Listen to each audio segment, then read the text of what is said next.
And I totally agree with that 100%.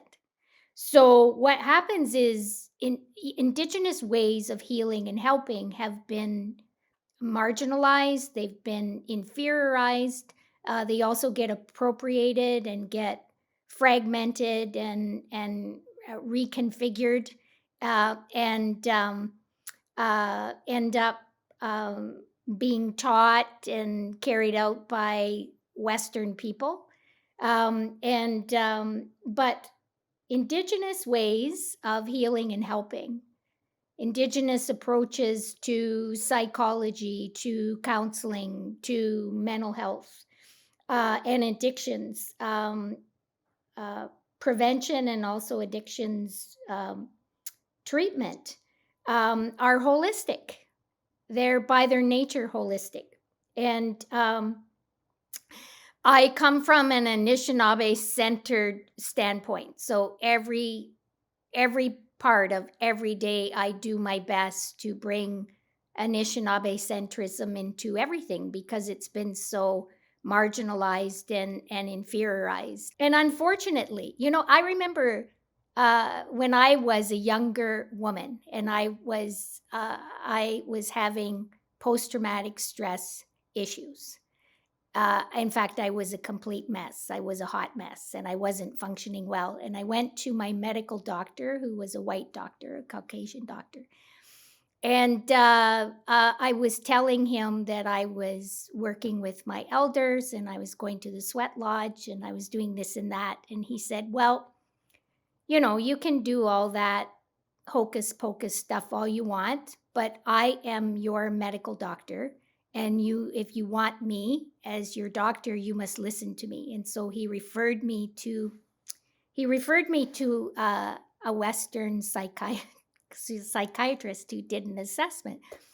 And one of the things in the assessment, I was a very young woman at this time, and I didn't have a clue really how to interact with the power of meeting a psychiatrist and the kind of power the kind of power they have.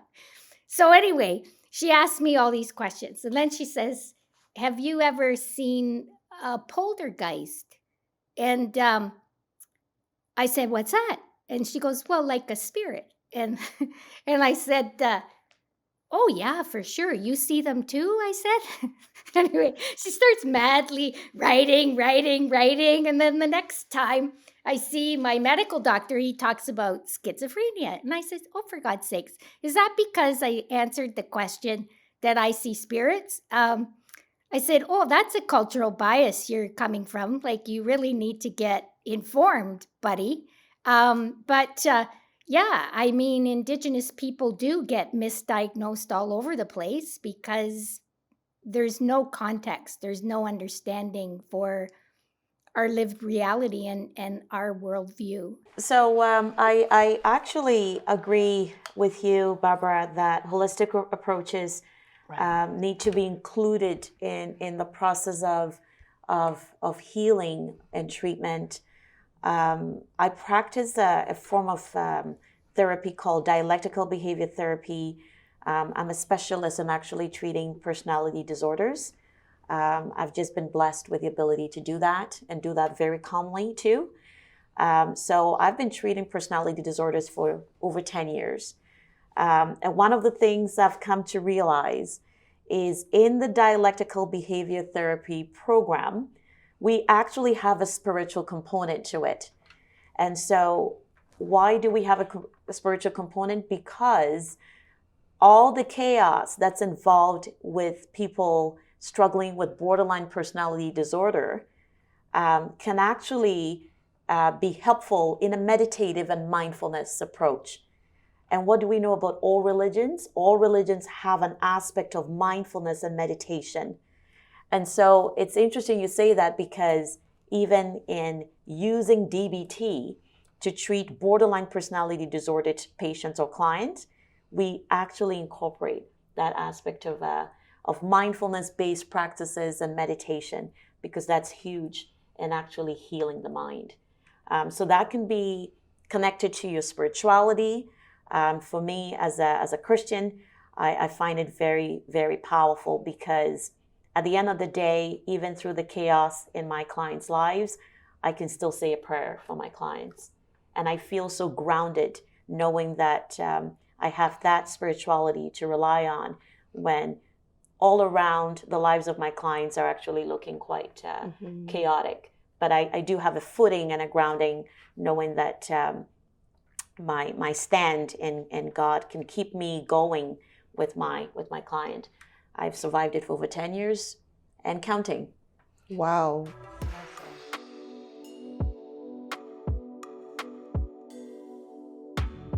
So it's a myth. Mental health challenges are part of everyday life, but it is a problem. So we can have mental health on a continuum, right? So people could be doing really well at some point in their lives, and maybe a situation can actually trigger an event to happen, and they may end up on the other spectrum on the continuum. And so there could be some challenges for people, and they could lead to mental illness, which is actually a problem, or requires attention from either a medical doctor, a clinician who specializes in mental health. So we could be looking at a psychologist, a psychotherapist, or even just getting some counseling around that. So it is a problem that needs attention. And so for that reason, I would say that's a myth. Okay. Yeah, I totally agree. Mental health challenges are not part of daily life struggles. They're always triggered by something. Something is always responsible. And, looking at mental health holistically, that's, you want to make sure that the mental health of a person, you treat it just the way you treat the general health, the physical health of a person. There should be some stability for that individual. There should be a normal. So any challenge that would take the person out of their normal mental space stability is, something that should be treated like a disease. So that is a mental health disease. And it should be addressed because there is treatment, there is therapy, and there are ways to look at it. And there are folks who are skilled at handling these kinds of issues. So it should not be treated as a normal part of life. It should be identified, as a disease and given the respect of being treated as one. And then you could have the individual whole again, able to, perform optimally in the society. So that's a total myth.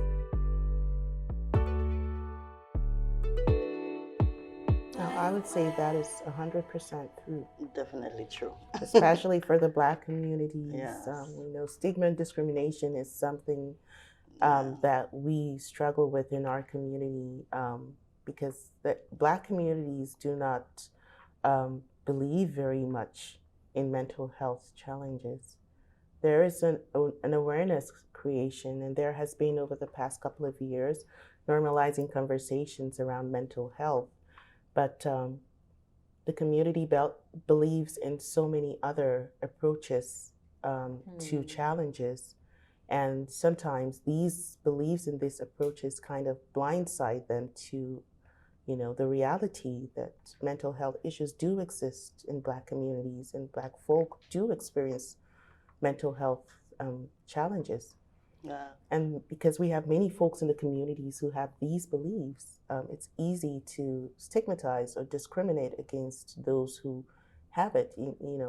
If we look deeply into the communities, the diverse ACB communities, you would hear across many cultures a lot of similar perspectives on mental health issues. It's a Western disease. It's not from our roots. It's not for our culture. It doesn't exist. You're just being difficult. And all those are kind of, they're belief born. They're based on the belief of the people.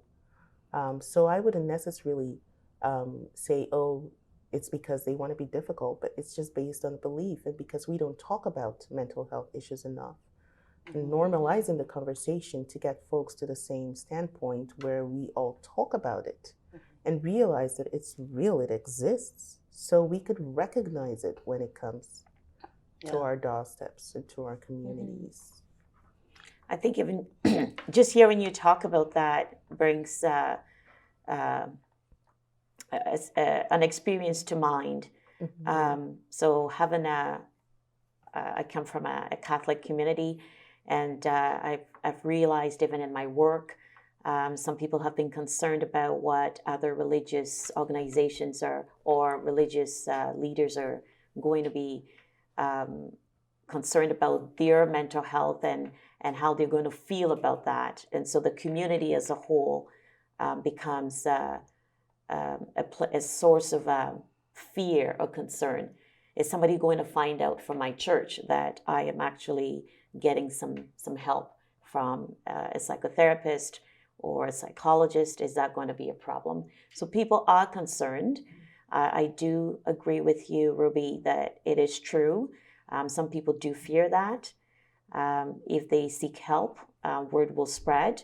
And so I do agree that because we've created a stigma around religious communities, and all you need to do is just pray and everything will be well. So if you're really struggling with a mental health challenge, then you're probably not praying hard enough, or you're probably not seeking God more, or you're not probably reading your Bible, or whatever religious community you come from. So that stigma plays into whether people are going to seek the help they need, or they're going to remain in that place where they're more concerned about what other people are thinking about them, instead of being more concerned about their own health and how that actually manifests in their everyday life. So I do think this is true. And I think this actually reassures us that we really need to talk about mental health, and promote the aspect that talking to someone, a professional in the field, is actually more helpful than being concerned about what your church thinks or your congregation thinks, whatever religious community you come from, what they think about you. That's not as important as you getting the help you need. Yeah, I find this really interesting what you're talking about, and I feel like there's some differences with Indigenous people, Indigenous families and communities. So I find that people are more aware today about the impacts of colonization, the impacts of the residential school system and intergenerational trauma, the impacts of the foster care system, and so I find that Indigenous people have an easier time. It sounds like, in comparison to the Black community, have an easier time identifying. I'm experiencing anxiety, as an example, and will openly talk about that, or will openly talk about post-traumatic stress. Certainly people talk about addiction, and there's a lot of addiction issues within Indigenous communities in response to oppression. Because Indigenous people, like for instance with alcohol, there's this stereotype that Indigenous people are predisposed to become addicted to alcohol, and yet the research shows that is not true. That when Indigenous people were first exposed to alcohol in the early time of contact with European people, Indigenous people employed an incredible amount of restraint. So, but still, yeah. So I'd say there's a bit of a difference between the two communities from the perspective where I'm coming from.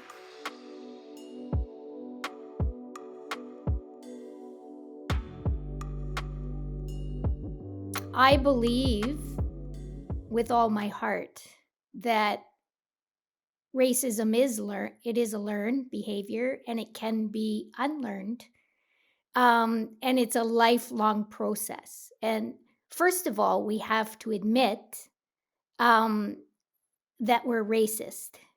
And how could we not grow up in the world that we live in, where we wouldn't have racist attitudes, racist beliefs, about a diversity of people. So I know First Nations people can be racist against people from other races.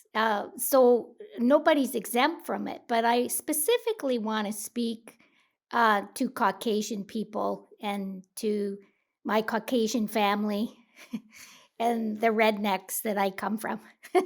and um, it takes a commitment, and it takes honesty, and it takes getting over this business of white fragility and that game that people play. Oh, I'm so hurt. I'm just so hurt. I can't believe you just said that, and turning the focus back on themselves.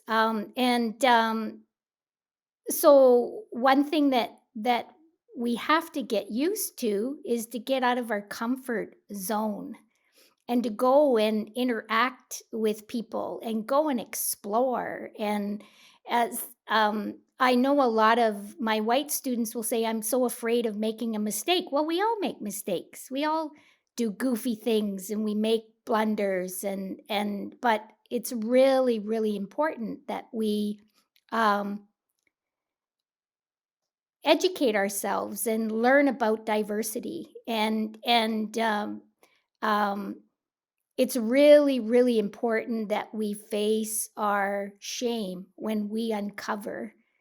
A lot of this is in the subconscious mind, and but what is in the subconscious mind can come to the surface if we really, really desire to want to see it. And for me personally, like, I really want to see a world of love and peace in the world. And we're never going to get there if we don't look at our own doo-doo that's inside our mind. And I know in my own life, I have people in my life that I go to that I feel safe when I uncover, oh, I've had this racist attitude. I feel really, really terrible about this. And I come from a very faith-based place. So I give what I've uncovered to God. However we understand God, it's all the same being, whether we call it Gajamanado or Allah, or God the Father, or whatever. And sincerely giving that to God and saying, this is just garbage in my psyche, and it really needs to go, and I want it to go, and asking that to be removed. And I know that God is a great eraser, and will do that for us. So yeah, uh absolutely, racism can be unlearned. I believe that with all my being.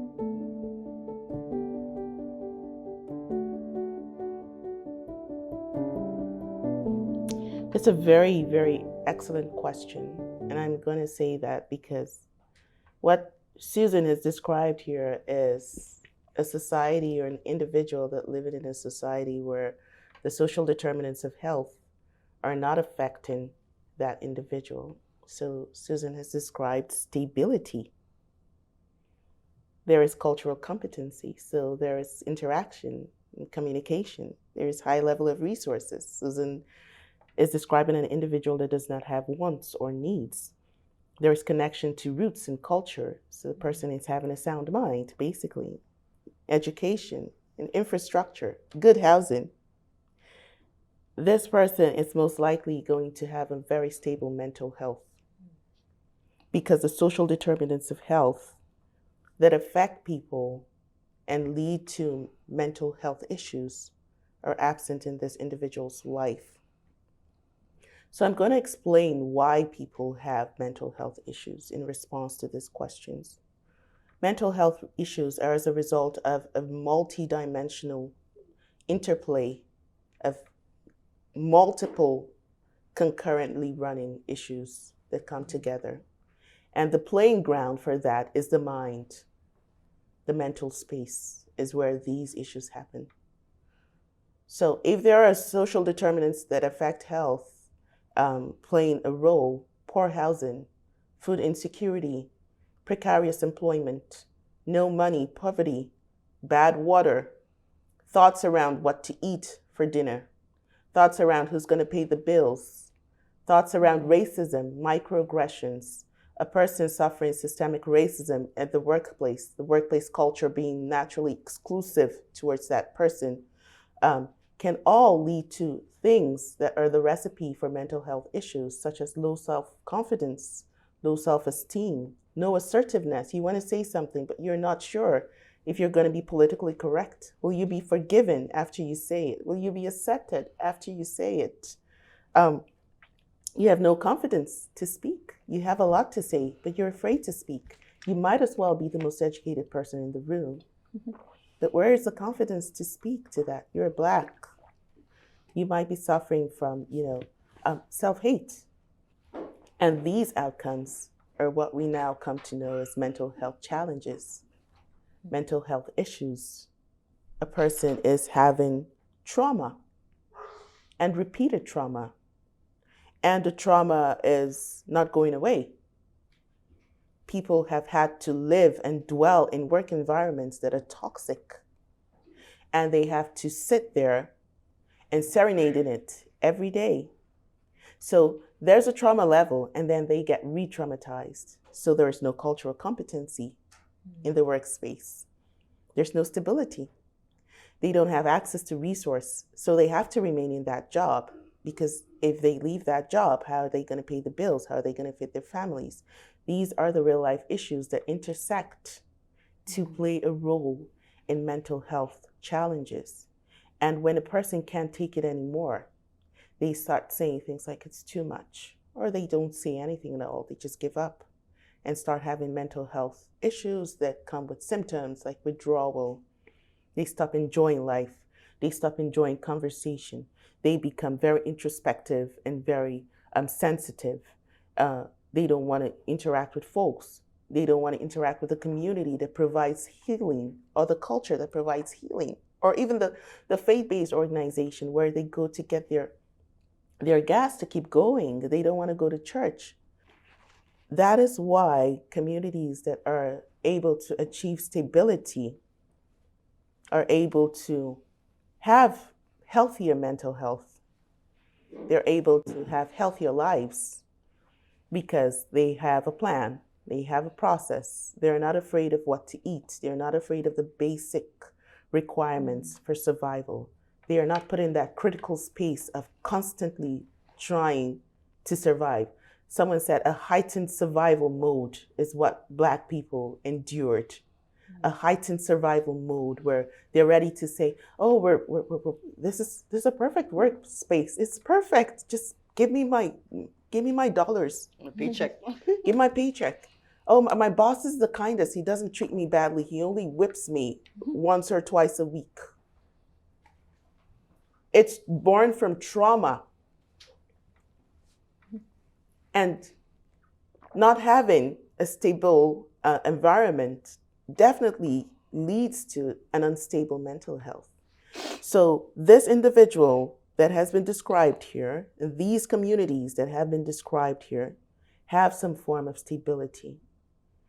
They have the freedom to choose. And that is what racism takes from you. I was going to share a little bit about Jane Elliott today and her conversation around blue eyes, brown eyes.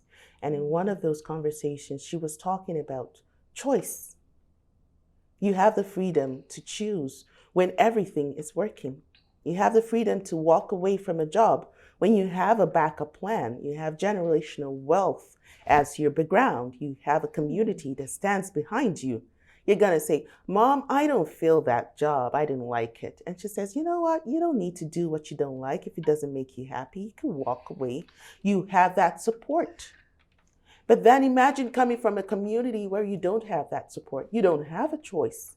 You're the breadwinner, not just here, but wherever your roots are. You have bills you're paying. You have folks that are back home relying on you. And then you're in a job that you don't like and you mention it.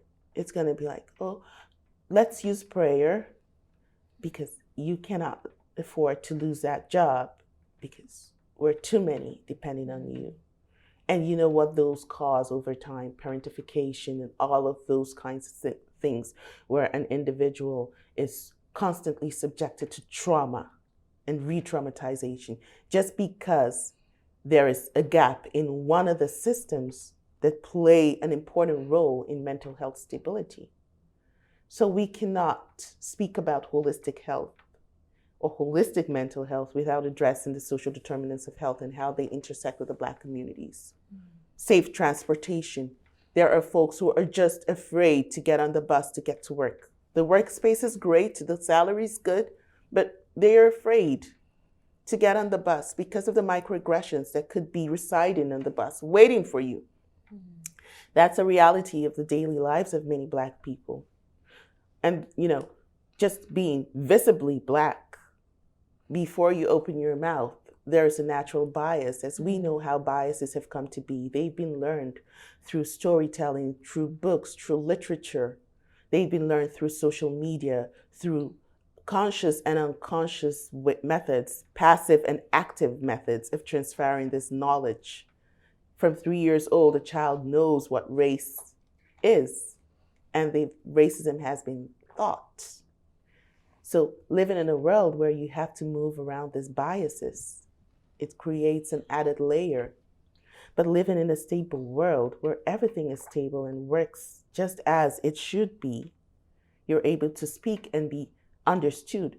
And I'm going to even use this example. There's a lot of immigrants that speak English, but the nuances are different. So when they come into a diverse space, they speak exactly what you're saying, but the nuance is different. So what is heard is different. And the reaction they get is different. And the confusion comes there, and the loss of confidence. You're thinking to yourself, maybe I shouldn't even speak in this spaces. I don't think they understand me. That was not what I said. But the reaction shows that that was what was understood. And those are how you know that there is bias in this space. That's how you know that, no, stability, mental health stability would come an environment, emotional, spiritual, social, psychological stability. It all works together. And that's why I think right now that there is this awareness.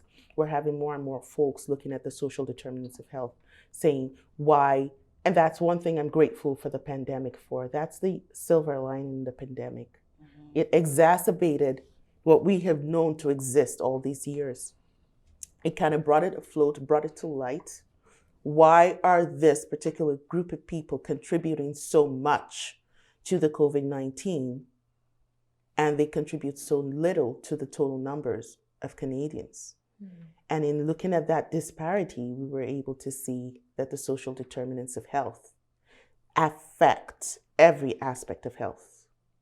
And we saw that the frontline workers, who is overrepresented in frontline work, who's overrepresented in precarious employment, who are the folks who have to take this frontline jobs, who are the folks who are willing to sacrifice their health, to step out, to get paid so they could pay their bills.